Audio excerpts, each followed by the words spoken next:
Okay, we're going to try this again, trying to give everybody an update on where we are so far in our evolution. That's the bathroom, that's the bedroom, that's the opening that we completed and trimmed up. So here we are. Um, this is going in. This whole cabinet was not there, the vanity. This hole, we made a hole right here. This actually goes straight into the basement, so it's not going underneath. That's going to be for the water lines that will crawl around the molding insulated area, go around that way and go behind the vanity. This I got at the Restore, but the vanity was here. I just cleaned it up and painted it enamel. And there's the pipe that we put underneath the house. And so we tried to save some of the plumbing, what can be saved. And this is a really expensive paint that we got, although it's eggshell, it is an enamel. And my mold and mildew resistant was $9. The door was here when you used to come in to the bathroom. It was here, it was like a 32. You could see half of the whole area was used for this is where the hallway was to going to the bedroom. This is the shower. And we went tame. We didn't go anything really fancy with the shower. We did our corners pretty good with the molding. We still have the caulk in the back. All that is still open down at the bottom. I trimmed out here because this is where the door ended, and there was extra framing that I had to take out, and so that I framed up. And over here, right over here, all the way that way to basically almost closer to where this trim is, that was where the wall ended, and then there was the hallway into the bedroom. Here's your toilet, your throne, and then here's your access points to your hoses. We cut the hoses, we put those copper caps on them. They something about shark bite things, so this way I could close off the wall, take out the pipes that were connected, because this is where that sink was initially, because obviously this was not existing. This was even blocked. We didn't even know. This is the added space. This light is new. And so we put up the ceiling here. This is all the added space that we extended out. So it's about 2 to 3 feet out. And it gives this room more space. This room is basically done. We did put a different floor in, and the floor folds right in up to the bathroom and goes right into the main living area with obviously the door. And that's the molding, the trim. It's it's okay. It's done. This is where we ended. This is where we started. This is how far we put out the wall. So we came out about 4 feet because that was where the ceiling ended originally. And so nothing was plumb over here, but we did the best we could. You can see down at the bottom, it's tilted inward. I might fix that, but that's the way it was. We had a wall coming out to about 3 feet out here, and then up. And then we basically took out the whole wall and said, wait a second, we can open up this whole area. Now somebody can put a dresser right here, and if they want to put a dresser and make this space more functional, we have a pocket door. If they want to put the dresser here and keep the dresser there and have a 60-foot dresser and get through their bathroom that way, they can. But this way they can have choices and have that space for their bed.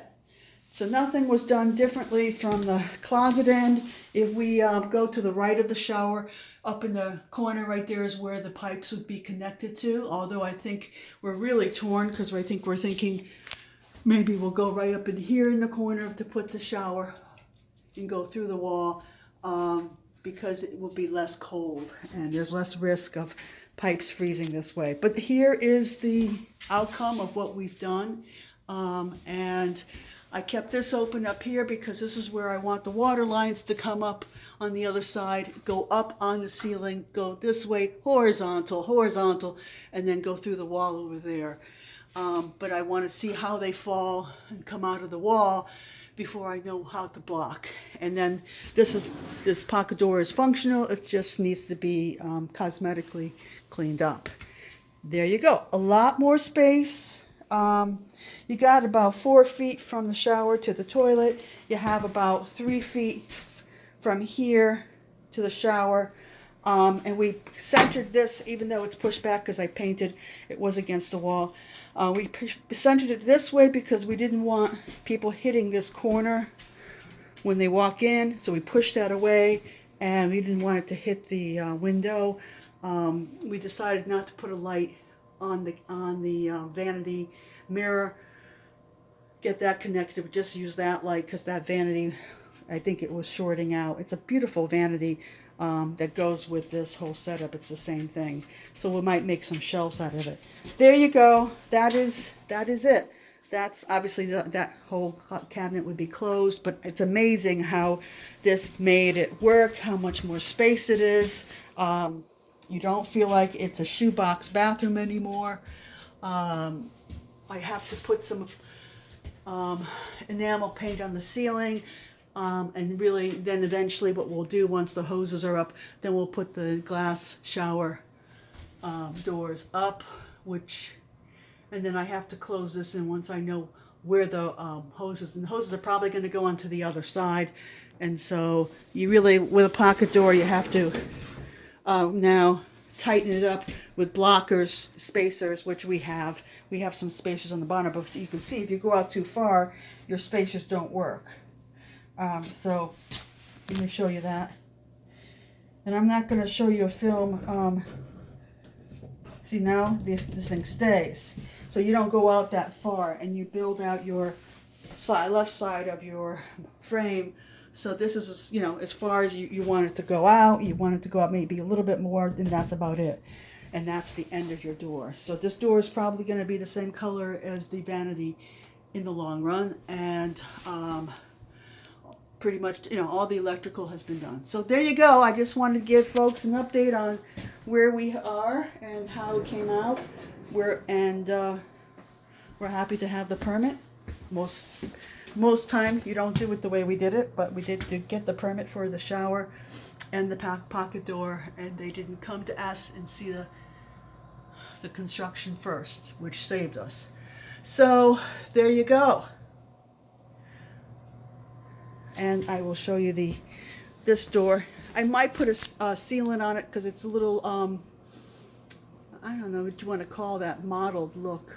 It's just the way the stain is taking it, but you can put a clear stain on that, a seal on it, and then I put the stain on, and it will be more even and be more exact. And then just to remind everybody what we did, that fan over there wasn't there. It was actually over here, but we put that in, opened up the kitchen cabinets to have access. Then we piped it over here, and there it is into the bedroom. And it is, if you don't want to use heat and you want to just use your pellet stove heat, that is what that function is. They're a little loud. We have that there for the bathroom, which is technically the only heat. One of the things I've noticed is that just having the access like this and having more space, this bathroom is not as cold.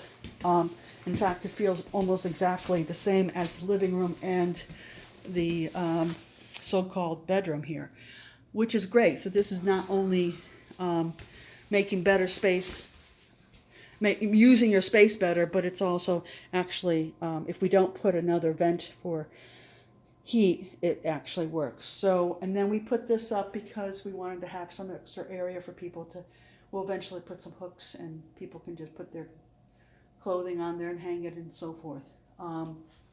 That was the beam that was hidden by a wall that came out and went in all the way up to over here, and we had to make sure that we saw it, that it was sitting on something, and that so we could take down the wall that was right over here, because all there was over here was a 28 to 32 opening. Everything else was wall. So we never saw this area, and we thought that there was an old chimney block here. That's why we never did it 10 years ago, and we thought we never had the space. But obviously we took the plunge and we have the space. there you go. That's the update.